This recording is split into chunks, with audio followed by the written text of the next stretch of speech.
Across the centuries, many people have uttered the phrase, "There must be a full moon out there," in an attempt to explain weird happenings. In fact, the Roman goddess of the moon bore a name that remains familiar to us today, Luna.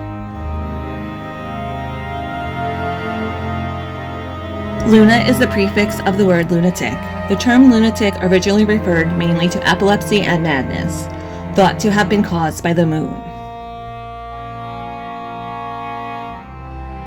Greek philosopher Aristotle and Roman historian Pliny the Elder suggested that the brain was the moistest organ in the body, and therefore more susceptible to the pernicious influences of the moon, which triggers the tides.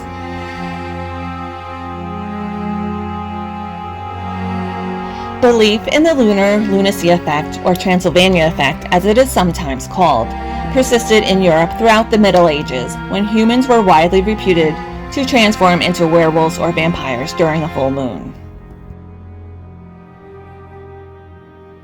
It has been said, in the dark sky, the clouds shift, revealing the full moon's eerie silver gleam, and the people on earth below go mad.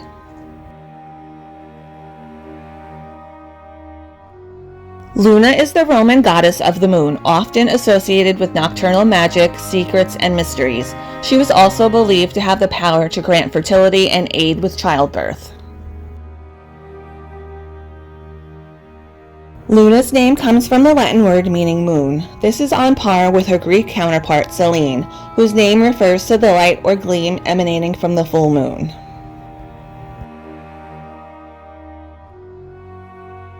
The moon has held significant cultural and religious significance for centuries, and many goddesses, including Luna, have been associated with its power and influence, and many festivals have been held in their name.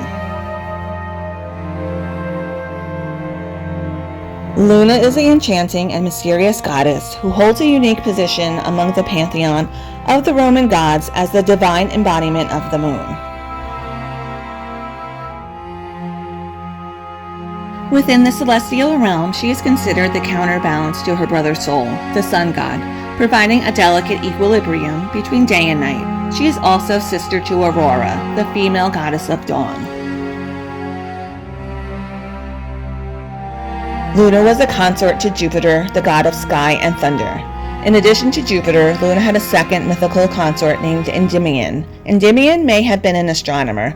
Pliny the Elder mentioned Endymion as the first human to observe the movement of the moon, which, according to Pliny, accounts for Endymion's infatuation with the moon goddess. But he is also known as a handsome young shepherd, favored by Jupiter, who bestowed upon him the gift of eternal youth and the ability to sleep for as long and as often as he desired.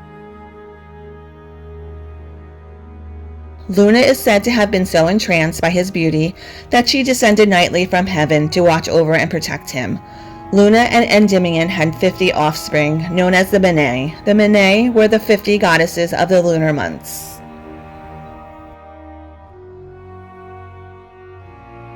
As the moon goddess, Luna possessed several powers that tethered her to the moon or its influence.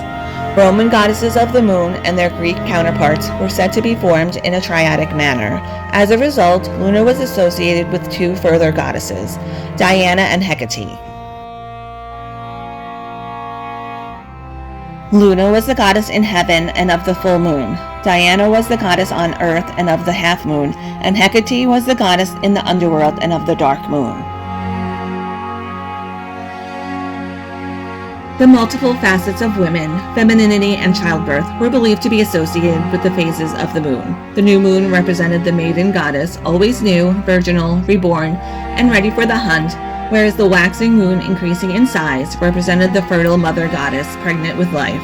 The darkening moon reflected the wise crone or witch, with power to heal and transform. Luna is said to have swayed the emotions and minds of mortals, mainly concerning matters of love and fertility, especially menstruation. She is a symbol of femininity, awakening intuition, and renewal. The moon is also known to hold a special place in the language of romance. You might find yourself mooning over a crush or promising your new sweetheart the moon, planning a romantic walk in the moonlight, or going on your honeymoon.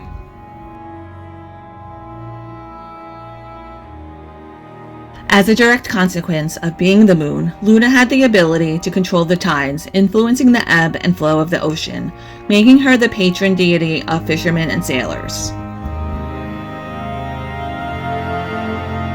As a divine being, her beauty, wisdom, and nurturing essence may have shaped the Romans' understanding of the world and the mysteries of the cosmos.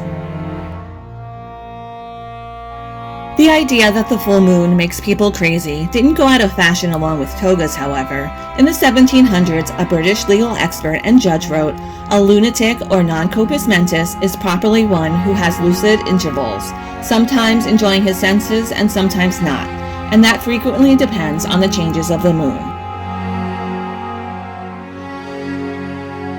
It is sometimes claimed that surgeons used to refuse to operate during the full moon because of the increased risk of death of the patient through blood loss. Several studies have argued that the stock market's average return are much higher during the half of the month closest to the new moon than the half closest to the full moon. The reasons for this have not been studied, but the authors suggest that this may be due to lunar influences on mood. Another study has found contradictory results and questioned these claims. Following Aristotle and Pliny the Elder, some contemporary authors, such as Miami psychiatrist Arnold Lieber, who in 1978 wrote a popular book called The Lunar Effect, Biological Tides and Human Emotions, have conjectured that the full moon's supposed effects on behavior arise from its influence on water. The human body, after all, is about 80% water, so perhaps the moon works its mischievous magic by somehow disrupting the alignment of water molecules in the nervous system.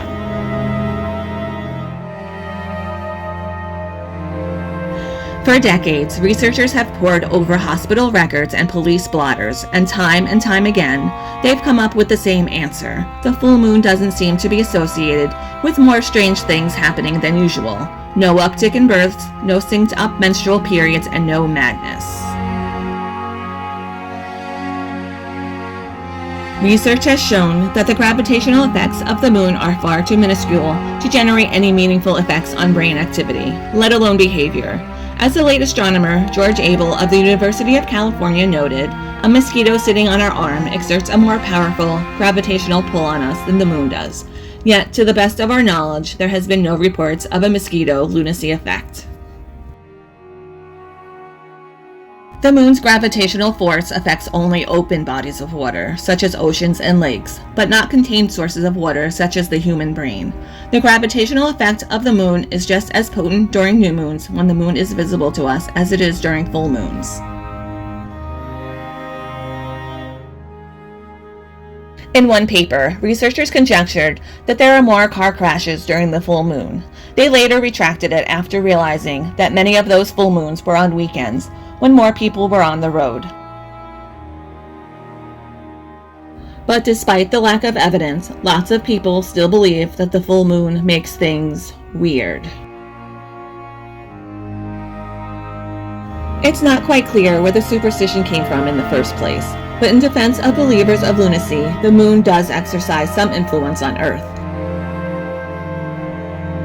From the pull of the tides to the mating cycles of corals and glowworms, it's not surprising that people wondered if the moon might be shaping their lives as well. Before artificial lighting, the full moon might have kept people up at night, including people with mental illnesses that are exacerbated by lack of sleep. The bright sky could have led them to leave their houses and congregate, and that in turn may have caused a commotion. But no matter where the idea came from, it was probably easy for people to find evidence for their suspicion that bad things happen when the moon was full. Our brains tend to be predisposed to seeing patterns even when none actually exist. Once people have an idea in their head that the full moon is linked to odd behaviors, they may end up seeking it out, even unintentionally. We don't typically pay attention to the uneventful full moons, just the strange ones that stand out. This pattern of thinking, where we pay extra attention to things that might be dangerous or important, is an example of what psychologists call cognitive bias. It might be hardwired into the way we think as a means of self-preservation. If you're walking in the forest and a snake-shaped something springs out at you, you'll jump out of the way in case it is a snake, but more often than not, you've just stepped on a stick.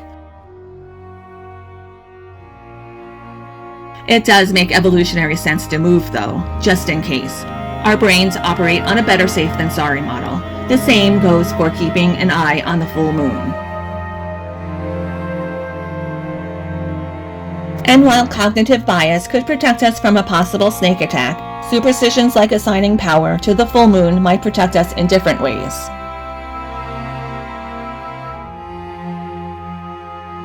The world is very scary, and the world is unpredictable, and it may give us a pleasure, a relief, to think the world is not as uncontrollable, not as unpredictable as we might believe.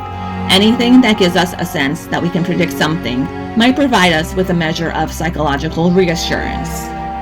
Alright, you guys, so thanks for joining me for our Halloween color and chat. I hope to do another one of these videos before the month's over.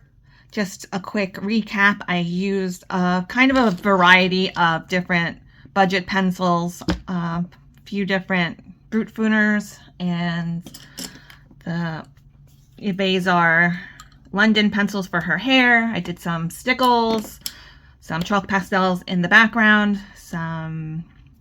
a little bit of everything, a little mixed media going on here. You'll also notice at the beginning she had blonde hair, but I ended up in the middle deciding to give her some black hair.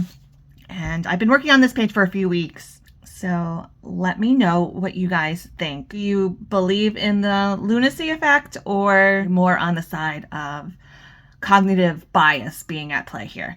So I'd love to hear your opinions. If you have a different opinion, I'd love to hear it as well. If you do have any questions for me, please feel free to leave them down below. And with that, I'll say happy Halloween, happy coloring, and I'll see you next time.